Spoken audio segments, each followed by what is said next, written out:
reaching the moon's southern pole, we are the first. Now, I just want to briefly recall how in 1975, India, with the help of Soviet Union then, the USSR, launched the Aryabhatta satellite. That was a heavy satellite, but it was launched by the Soviet Union for us. So that was the first ever attempt by India's ISRO to position something in the space, to enter the space itself. But after that, if you look at this spectacular journey that the ISRO has had, this success of Chandrayaan-3 is certainly going to have a very big impact on India's industrial and technological ecosystem. It's going to directly, of course, affect positively the satellite systems area, telecommunications area, and there are very many other related fields, all of which will benefit from it.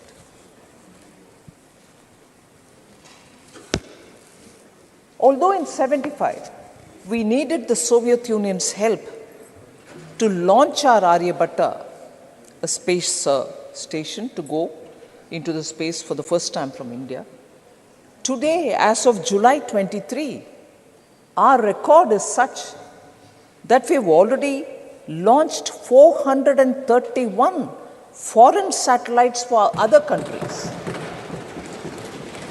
That is, 34 different countries have utilized ISRO's facility and their knowledge systems to launch their satellites. And I'm just recalling in 1975, our Aryabhatta being launched by Soviet Union for us today, but we are in a position to launch 34 different countries' satellites, but totaling to 431. What a spectacular journey this is for ISRO. So, Chandrayaan-3, sir, also stood out, in my observation, also stood out for one particular achievement, which has a blend of innovation, has a blend of how technology and innovation working together can work for global achievements and sustainability. I remember also seeing a lot of comments which said, oh, but this is no good, it has taken this many number of days to reach there. Did it require that many number of days? Can it not be done lesser in lesser number of days? Because quoting some other countries, they said they reached the moon in 20 days, whereas you took 45 days, and so on. But the secret behind that, the fact behind that, is the innovative way in which ISRO has handled it.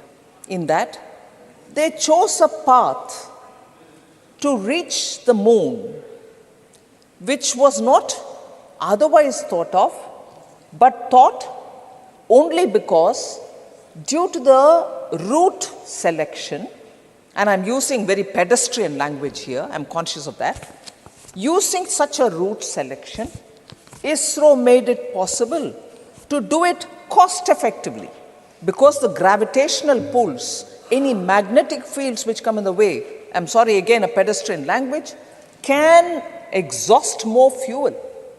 But the way in which ISRO decided to take this Chandrayaan-3 was chosen not for a racing expedition. I'll have to reach there faster than somebody else, but I have to reach there in a cost-effective manner using lesser fuel and therefore serve the purpose of sustainability.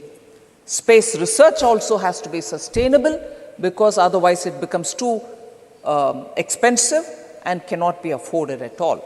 So, innovation intertwined with sustainability, particularly in the realm of space, is what ISRO has achieved by choosing the route with which it reached the south pole of the moon. Now, the lander that is there was named Vikram probe. Obviously, the name reminds us of Vikram Sarabhai, who set up the first rocket launching station, which we are now using repeatedly. Nobody ever in India can forget the contribution that Vikram Sarabhai or Homi Bhabha did. Of course, Homi then moved over to the Atomic Energy Commission, which was carved out of the then body ISRO. So Vikram probe did something spectacular again. Having reached the South Pole, for the first time, the density and the temperature of the moon's ionosphere has been recorded. Several people went to the moon earlier, landed in the moon earlier, but we did the first thing of landing in the South Pole. But for the first time again, the moon's ionosphere and its density and the temperature there has been recorded by our Vikram probe. Interestingly, from the probe, the rover which is moving slowly on the surface of the moon, the Pragyan rover, in its exploration has unearthed groundbreaking discoveries, sir. The presence of sulfur, for instance, in the lunar South Pole has come as a very big surprise to the scientific community. So, I'm happy to say Chandrayaan-3 landing in the South Pole for the first time does not just stop there, it has also created a lot more record on its own. Just going back, Chandrayaan-2 also would have achieved, but for the last minute tragic failure, but ISRO showcased to the world that it shall not be deterred by that failure. It would learn lessons. Every strand of the errors have been identified, lessons learned, and today we see that the ISRO has corrected itself to the extent that very many little errors which had crept in earlier had been removed and better solutions have been offered than what had been given in Chandrayaan-2 itself. No wonder that the chief, S. Somanath, has been received by the Indian common citizen everywhere. When he went into a flight, people stood up and clapped for him. This is the kind of respect Indians have, we our people have for such great achieving scientists of this country. Nobody ever forgets them. And today, ISRO and ISRO scientists are all very recognized by people of India. And in the process, I'll later delve into this point. They are people who have studied from tier 2, tier 3 colleges, gone into Indian Institute of Sciences and many such institutions, but they are there sitting and contributing for the future development of India and also sharing their knowledge with the entire space community all over the world. Now, if I spoke about Chandrayaan-2, sir, I'll also take this opportunity to say about Chandrayaan-1, which was launched in 2008. Even that was a wonderful, sir. Honorable members, what a sight. Look at the galleries.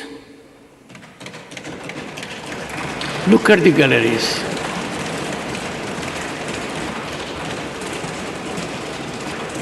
Jayaji, look at the galleries.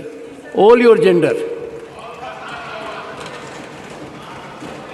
And you are iconic to all of them. And at a time when the Honorable Finance Minister is on legs. And this has happened right from the beginning. But that it would happen so continually is unimaginable, is spectacular. My tribute to this great power which is being unleashed in India to change it for the better and to take it to 2047 gloriously. Honorable Finance Minister. Thank you very much, sir. So I'll take this opportunity which you've given me by highlighting the women and girls in the gallery. Equally impressive, sir, and I'm sure you would have noticed it as well.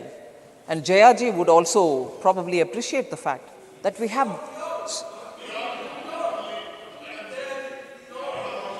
Very good, very good. He's saying all the whole house. I heard it, sir, but I heard it, sir, but what I wanted to say is, Jayaji, because the school children who are here, I'm so touched by the fact that they are here to observe what we are discussing. And I'm sure, yes, all the members would feel happy about the presence of the future generations of India here. She started her first movement Oh, okay. as a school child. Honorable Leader of the House reminds me that I'm not wrong in mentioning Honorable Jaya ji's name, because she apparently acted as a school child. Yes.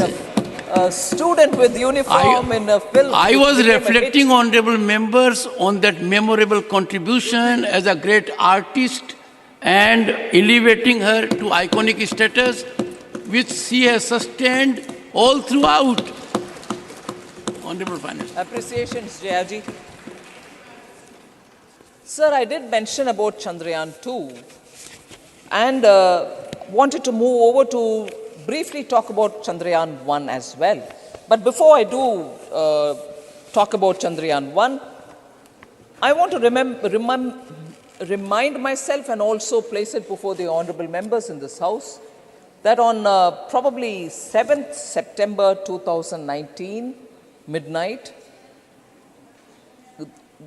Governor of West Bengal, the then Governor of West Bengal, and now Vice President of India, witnessed that landing, which of course had a problem, but along with hundreds of school children in the science city of Kolkata. And today, you are reminding us about the school children who are here to listen to this debate on the Chandrayaan 3's success. So Chandrayaan 1, sir, if I can just go one step backward, was also a very successful mission. 2008, when it was launched, it discovered the presence of water on the moon's surface, and it also provided a lot of insights into the lunar geology. So obviously, each one time that ISRO had attempted to do, they have come out with extraordinary contributions to the space science, and that is now actually being used by the space community, scientist community from all over the world. And repeatedly, when we talk about ISRO, I will definitely recollect that the founders of ISRO, as I named them earlier, Vikram Sarabhai or Homi Bhabha, had all remembered that this contribution or this investment in space is an investment in future, and that it will be done for the sake of development and also for the sake of humanity. That spirit continues even today, sir. I would want to highlight that. And when I do that, it is purposely because I want to bring to the context that continuously in India, ISRO has received that kind of a support from all communities, ordinary citizens, students, children, scientific community, and from the government of the day. The kind of support that ISRO has received is something which all of us are proud of, and we'll continue doing that. Now, but of course, much before I go into talking many more things, a theme which I want to mention here, and I would probably respond to it repeatedly, is a comment which Jairam Ramesh had made, honorable members not here, but he has made in the morning about, muscular nationalism, you leave it to the scientists. Sir, yes. And I also recall, I wasn't in the House, but I've seen it subsequently, that former President APJ Abdul Kalam had referred to Professor Satish Dhawan and said leadership should be like that, where once when a mission failed, he had said not to worry at all, leave it, I take the full responsibility as the head. But when the next year it was corrected and they achieved success, Professor Satish Dhawan had told our former president, then scientist, APJ Abdul Kalam, the success is due to your team and the success is to you.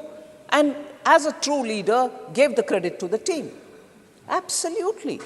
Whoever would deny the scientists their contribution.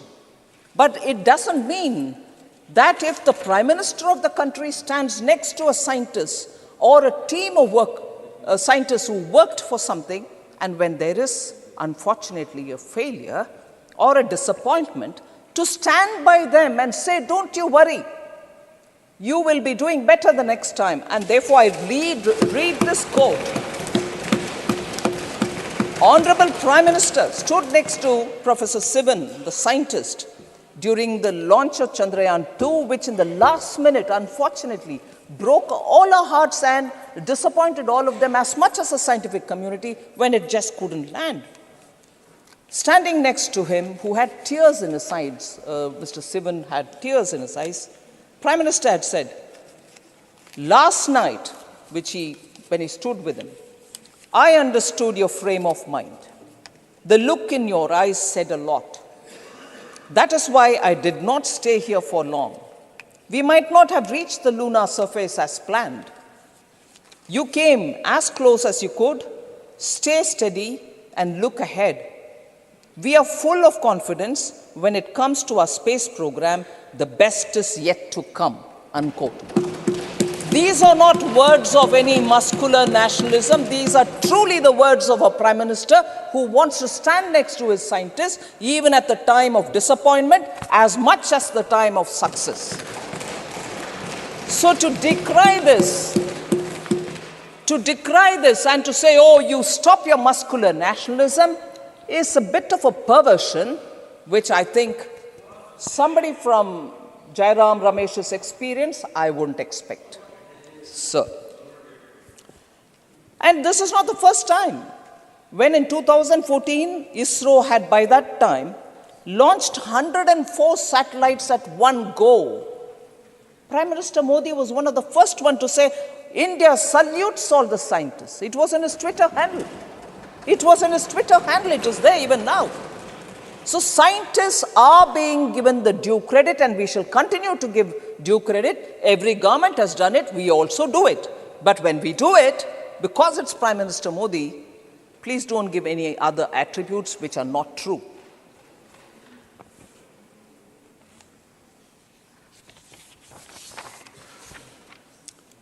So I'll, for a minute, dwell again on the cost of the mission. And that's one of the interesting facts about Chandrayaan-2, as much as the one earlier also, about the Mangalyaan. One of the most interesting factors that Chandrayaan-3 mission costed only around $75 million US, approximately 615 crores. These are not final figures because that will have to be finalized through the department finally tying up every expenditure. Approximately 615 crores. Then again, oft repeated comparisons. Our Chandrayaan-3 commanded a lesser budget when compared to some of the movies which are made on space itself. You're making movies on space because we understand better, we want to know better, our future generation should know what it means, and therefore interesting films are made. But those films costed more than actually just Chandrayaan-3. I'll give you a random selection of film names and their cost. Interstellar costed $165 million. Passengers costed $110 million. The Martian, $108 million. Gravity, $100 million. And Chandrayaan, $75 million. As I said earlier, sir, innovative cost-cutting methods are the reason why it took a few days more, but the gravitational pull and also the magnetic fields which drag the satellite and therefore exhaust the fuel, in my pedestrian language that is. I'm sure there are some scientists who will be here who will sneer at my language, but simply put, that's the reason why they chose the track with which they could reach. Even if it takes a few more days, it costed them less.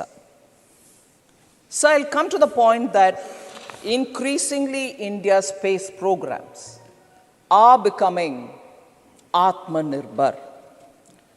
And the immense potential of homegrown industries and their technologies are now increasingly helping our expeditions to the space. Chandrayaan 3 benefited from this.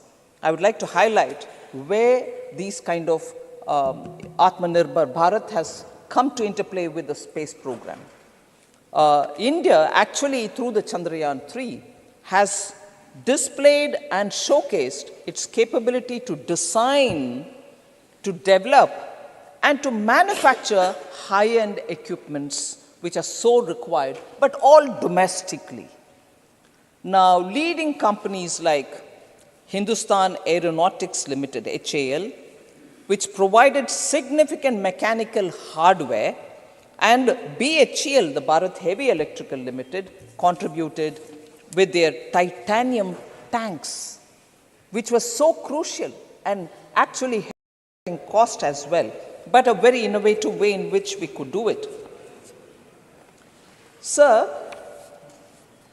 numerous private Indian firms have contributed to this, particularly in the realms of mechanical and electronic fabrication. For a minute, I want to quote Vikram Sarabhai again.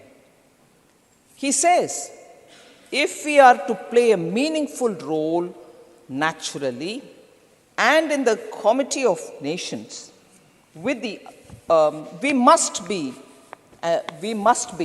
second to none in the application of advanced technologies, unquote. Now, these advanced technologies are not just coming from HAL and BHEL. They sure are coming from HAL and BHEL, but private players today are giving these high-end technologies, and they have made it an immense contribution to the efficiencies which are now getting recorded. The kind of equipments which we see in the Chandrayaan 3 are state-of-the-art scientific instruments which are being used, all of them which are developed in India. They include seismometer, Langmuir probe instruments, thermal probe instruments, both X-ray and laser-based spectrometers. All of them have been built in India. So, I want to underline here, sir, that scientific temper, scientific achievements are absolutely praiseworthy in ISRO. But policy has also been doing a lot of rigorous changes, which has now come to help private participation in the space sector. I remember during Atmanirbhar announcements and subsequently in the budget of 21-22, we had announced a strategic disinvestment policy, particularly for central public sector enterprises, in which we said in the strategic areas, a minimum presence of the government will be there, will continue to be there. We are not going to shut every unit there, not at all. But there will not be any area in India which will not be available for private sector. That is, no area will be shut for private sector, and that policy actually has helped in getting the private sector to enter into space area, and as a result today you have innovative ideas working together with the ISRO, and that has made a lot of difference.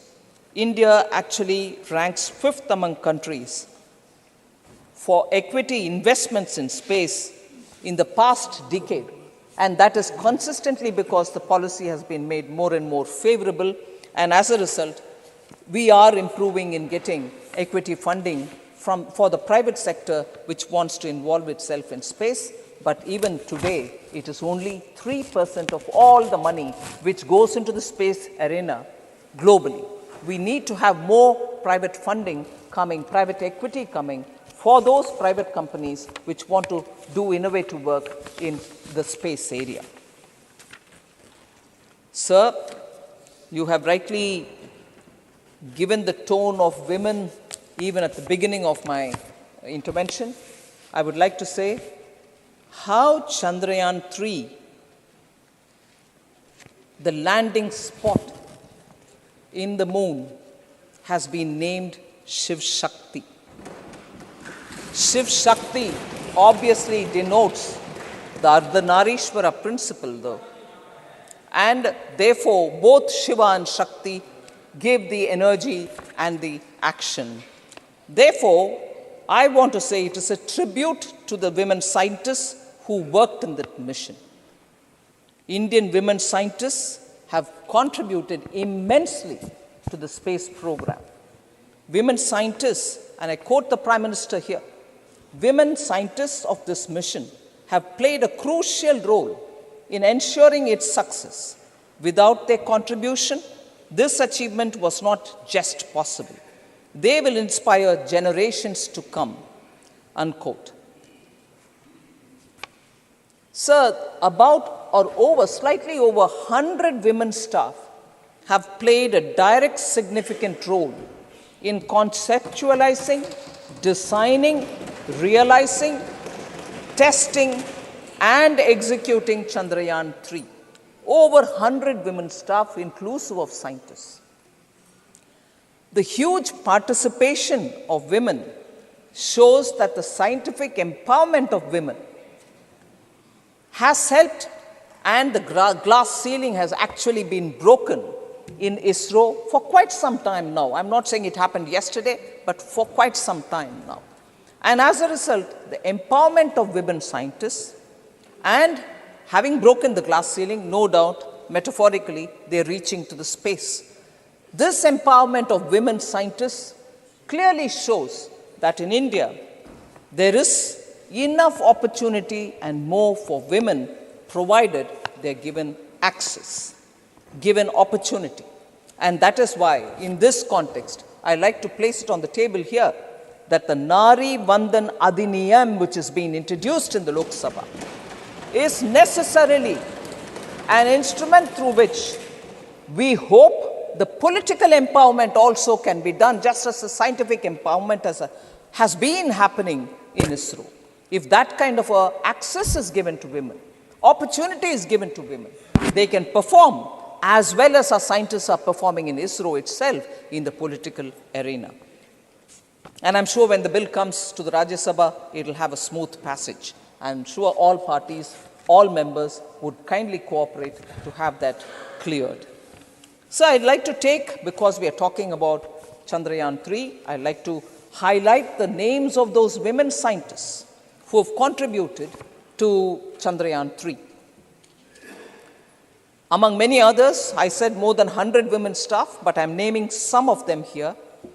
Srimati Kalpana Kalahasti, Dr. Ritu Karidal Srivastava, who's known as the Rocket Women of India, Srimati Vanita Muttaya, Srimati Nandini Harinath, Srimati Anuradha TK, Srimati Maunmita Datta, and Srimati VR Lalitambika. So these are scientists who have come from various parts of this country, studied in institutions which are probably in tier 2 to tier 3 institutions, but sheer wanting to perform with excellence has moved them to do many things on reaching ISRO and today contributing towards the launch of Chandrayaan 3.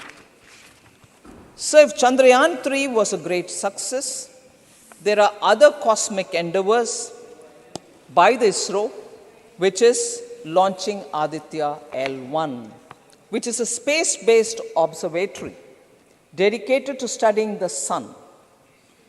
And here again, the innovative thought of the ISRO has played an important function.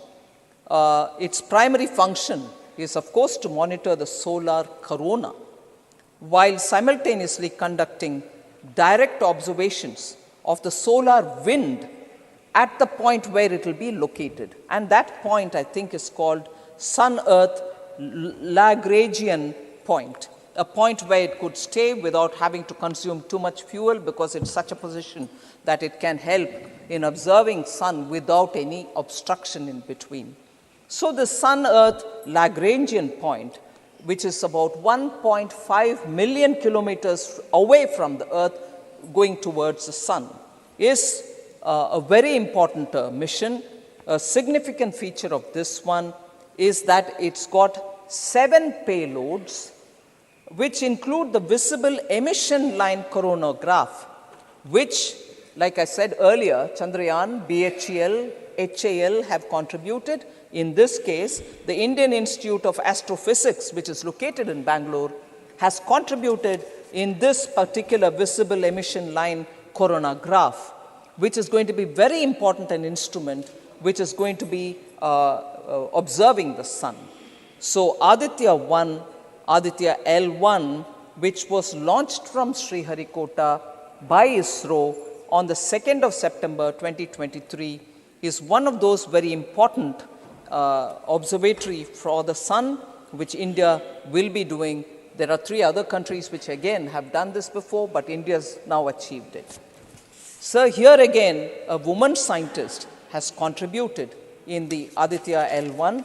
Nigar Shaji is a woman scientist who's actually behind this Aditya mission.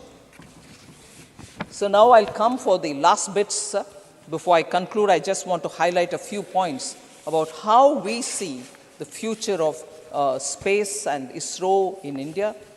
I just want to highlight the point that we shall continue the spirit of Vikram Sarabhai, in that achievements by ISRO shall be for the mankind. Achievements by ISRO shall be for development, and achievements will be for sharing with all. With that, actually, that's where the Prime Minister said when he looked at Vasudhaiva Kutumbakam, G20 and so on, India will continue to explore, learn and share for the betterment of all humankind. So this is what the Prime Minister said. And this is what was the appreciation also given to the scientists.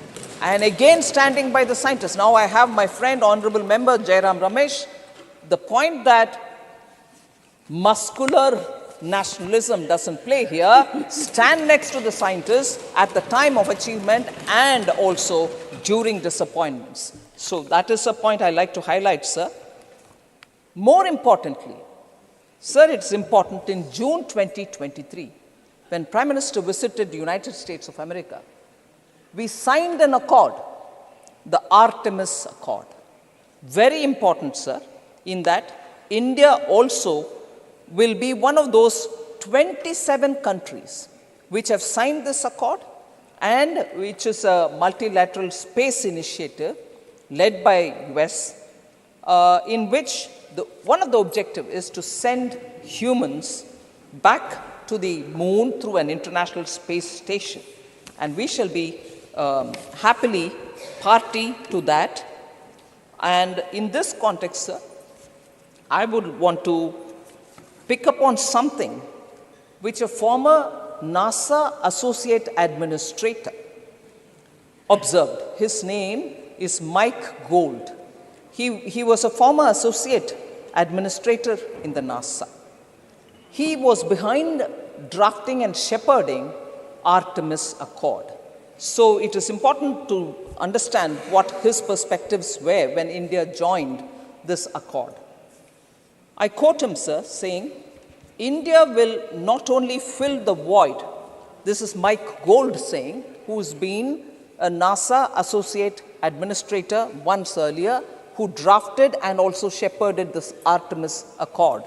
He says, and I quote, India will not only fill the void that Russia is leaving, but will far exceed it. The capabilities of India to engage, to innovate, to support a more robust industry, particularly in the commercial space, is going to far outstrip anything that Russia had ever been able to do, unquote. So he also says, India was a sleeping giant in the space world, but that is awakening now. Already, he says, the country has done so much with so little. Again, that frugality with which our scientists are working has been observed by the associate administrator, former associate administrator of NASA. Sir, I believe one of the honorable members in the morning while talking said, probably it's Honorable Member Jawahar Sirkar, who said, bureaucracy now should be off science. ISRO should be devoid of bureaucratic influence. Now, it's not me, it's not anybody from India, but I'd like to again recall the words of former NASA Associate Administrator Mike Gold. He says, India's bureaucratic reforms in its space efforts are helping the country move faster in that sector. So, bureaucracy is not being obstructive. They are actually, the reforms are helping him to move faster.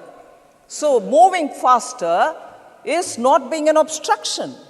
So, we need to understand these reforms are taking place so that this kind of an approach where you are able to do decisions, take decisions in time is facilitating the bureaucracy. The National Science Foundation, sir, is not headed, I'm sure the minister was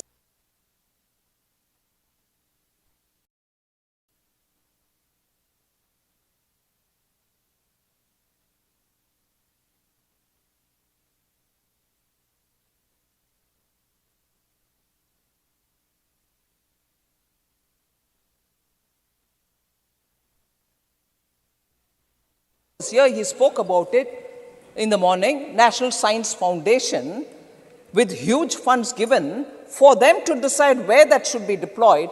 He is headed by a scientist, Dr. Sood, if I'm right. He heads it. No bureaucrat, no former IAS is sitting there.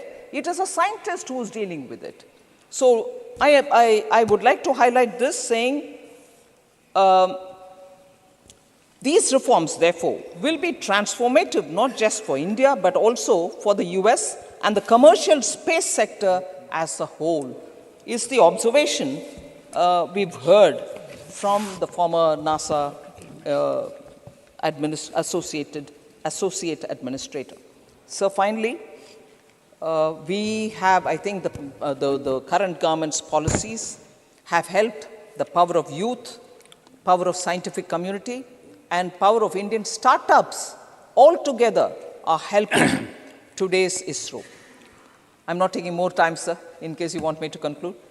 There are now over 140 plus registered space tech startups, all of whom are doing brilliant work as a continuation of the policy which I said, Atmanirbhar Bharat 2021-22 budget, and now you have Indian Space Policy 2023 which has come out. And that is going to, it seeks to institutionalize the private sector participation in space sector, the establishment of InSpace, which is the Indian National Space Promotion and Authorization Center, is also facilitating the usage of ISRO by private entities. So with all these, government is also spending considerable amount to reskill nearly 4,000 technicians, technical and scientific assistants of ISRO so that they can improve upon their skills. So I finally close with, again, one observation, that Indian scientists are not just being here, Indian scientists are not just being in ISRO, Indian scientists are contributing to space programs all over the world. However, how can we ever forget Kalpana Chawla, her contribution in the 1997 shuttle, the first woman of Indian origin to be in space. I would also now recall in January 2023, A.C. Charania has become NASA's new chief technologist, serving as principal advisor to the administrator Bill Nelson. Similarly, March 2023, we heard of Sri Amit Kshatriya, who's become the first head of NASA's newly established Moon to Mars program. So Indians in space, not just in ISRO, but all over the world. Thank you very much for giving me this opportunity. Two quick observations. Sri Jawahar Sarkar, who reflected as you indicated, has been a bureaucrat for 4 decades. And we have been liberal with time As finance minister, please be liberal with finances. Everyone agrees on that. Dr. Prasanta Nanda.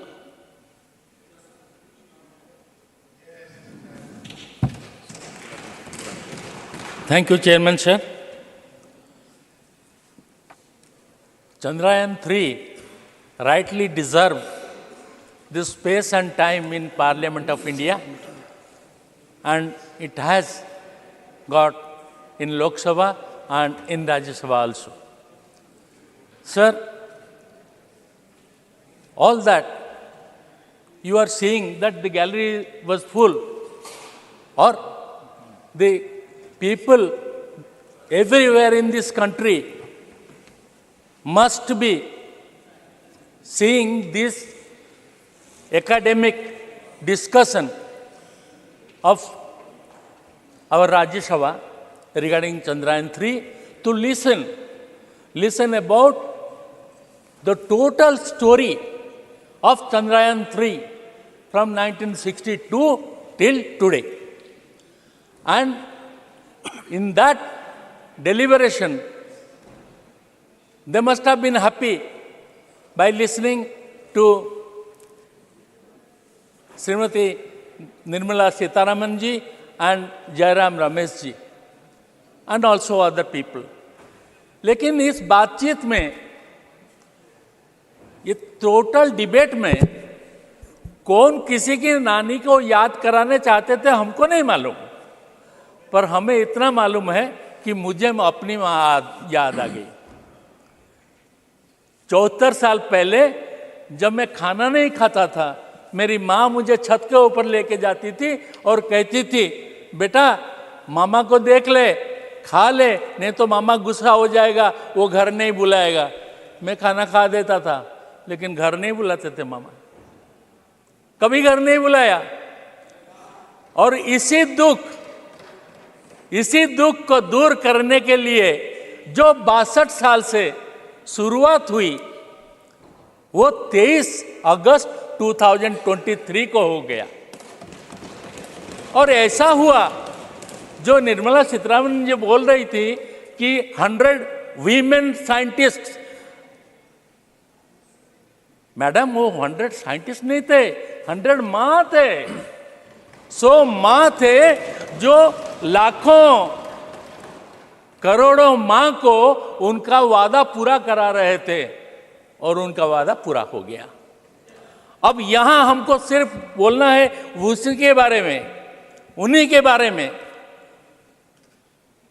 कौन किधर है, कौन power में है, कौन power में नहीं है, इसके साथ हमारा कोई लेन देन नहीं है। भाई देखिए, सीधी सारी बात है, एक रिले रेस चल रही है 4x400 मीटर्स। अब 4 आदमी भाग रहे हैं, जो फास्ट होता है, लेकिन ओलंपिक में मेडल मिलता है तो चारों को लेके खड़ा कर देते हैं, बोलते हैं सबको मेडल मिलेगा।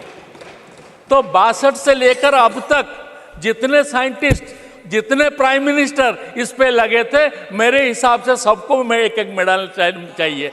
They deserve it.